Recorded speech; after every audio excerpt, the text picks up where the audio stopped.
Hi, I'm Nicholeen Peck, and I teach all over the world about parenting, good communication, how to build strong family bonds, child development, and education, all through the lens of the principle self-government. And in this video, we're talking about raising children who hear God's voice in a noisy world. Our children are bombarded with voices every day. What about God's voice?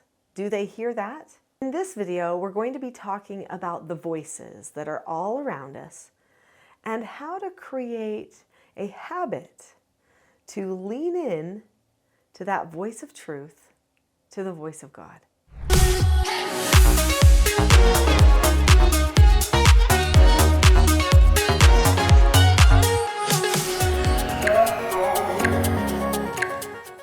There are multiple voices vying for the attention of our children. And for us too, for that matter. There's all of the digital voices, which even though they're quietly in our pocket, seem to be very noisy all the time because they distract us. Every little ding and notification seems to remind us that somebody has something to say to us all the time. There's also just so many voices of anger and selfishness. These worldly voices can corrupt, and they can really get in the way of a person finding purpose, happiness, meaning in their lives. And of course, we want our children to find purpose, meaning, and happiness, right? That means they need to know what voice to listen to. I really love the writings of C.S. Lewis. Years ago, he wrote a book called The Abolition of Man. And in that book, there's a chapter called Men Without Chess. This is kind of a strange title, but the whole premise of the chapter was summed up with this one phrase. He was worried at the time that the people of the world were in danger of being taken over by men without chests. He meant men without heart or men without spirit. He said that we had three different voices. We have the body voice, which handles all of our senses and cravings, our emotions, chemicals, think hormones, those types of things that influence us to do certain things. And then we have the brain voice, which handles the logic and the rationalization, puts all the pieces together for us. And then we have the heart voice, or the spirit voice, and this is the voice of the real will of the person.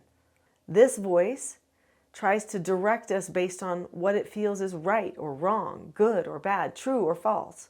And it is the voice that, if listened to, can lead all of the other voices in a good direction. It's the one who will not fail us and is harder to corrupt. Our voices all use the puppet. Every voice around us tries to appeal to the puppet. Any amount of logic and reasoning is always appealing to the puppet, but even just selfish desires appeal to the puppet. But those voices are especially meant for the body voice to hook into. So the heart voice is usually at battle with this brain voice, or which C.S. Lewis calls the puppet because it can be controlled by anybody else, or the body voice. Any of those voices can control, but usually those two voices gang up against the heart voice or the spirit voice. And it takes a lot of exertion, a lot of effort for that spirit voice to win out. Now here's the other thing. There's a contrast that happens with all those voices and with really all the voices in the world. The voices of the world are loud and they are dynamic, charismatic. They are focused on things like popularity and pride and power. But the voice of the Spirit, the one that touches the heart voice and appeals most to that sense of truth, peace, reason, that is a voice of calmness. It's a still voice. So how do we teach our children to listen to that still voice? There used to be a media standard that actually went across the world. And this media standard required that any media that was going to be seen by children needed to come back to certain values, principles, and character traits. Which is why we saw cartoons, some of us that are as old as me, when we were little, like Tom and Jerry, when Tom would have a little shoulder angel and a little shoulder devil, telling them, this is right, no, this is right. And they would battle it out, and Tom would either eat Jerry or not eat Jerry. And you know what's interesting? Oftentimes, the angel won. Tom didn't eat Jerry, and the angel won. We used to more naturally teach our children these lessons about what voices to listen to within themselves with children's literature and poetry, with song. And now so many of the things are just meaningless. Who cares if there's a giant-sized sponge that wears pants and learns how to flip a pancake? What point is there in that? Sure, it might be creative, but is creativity a principle that somebody can actually rely on to help them find truth? No, it's not, even if it is engaging. So we've lost a lot of our backup as parents, which means we have to be more deliberate, more intentional to actually teach our children how to be still. We need to help them create a stillness plan. So if you've already subscribed to this channel before, then you know that I am all about proactive parenting, planning ahead of time, having everybody know what is going to happen before we actually follow through with any of the teaching moments like the corrections. This decreases anxiety, helps people stay the course and know where they're going.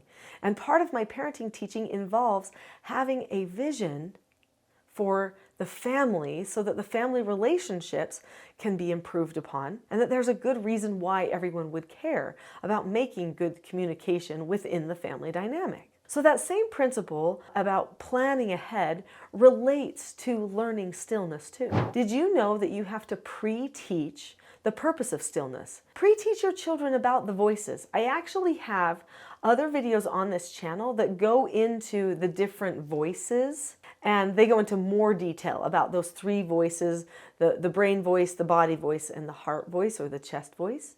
Teach those things to your children so that they understand who's trying to get their attention. Help them be able to identify the voices. And then talk about, well, what do we want our environment to be like? And help them create a fun and engaging vision for the family dynamic, but that also involves following the right voices. And then have practice time, I think daily is good, at stillness.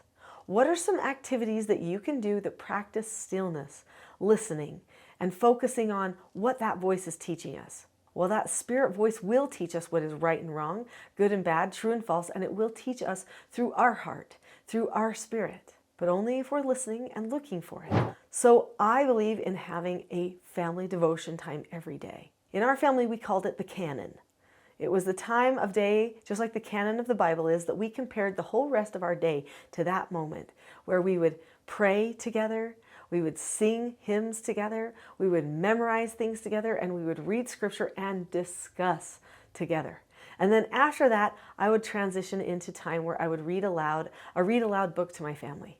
All of those times, even the read aloud time, was a time where they could listen to, is that true?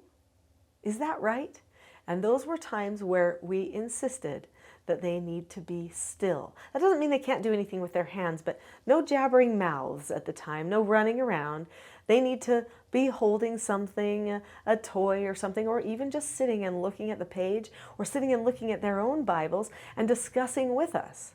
They actually loved Family Canon and didn't want us to miss it, because soon it had this grounding effect for the entire family. My children love God. And I don't want to give that credit to me or even to my husband. We did our best to lay a foundation, but they chose to love and to follow God, because every person has that choice. But why did they choose?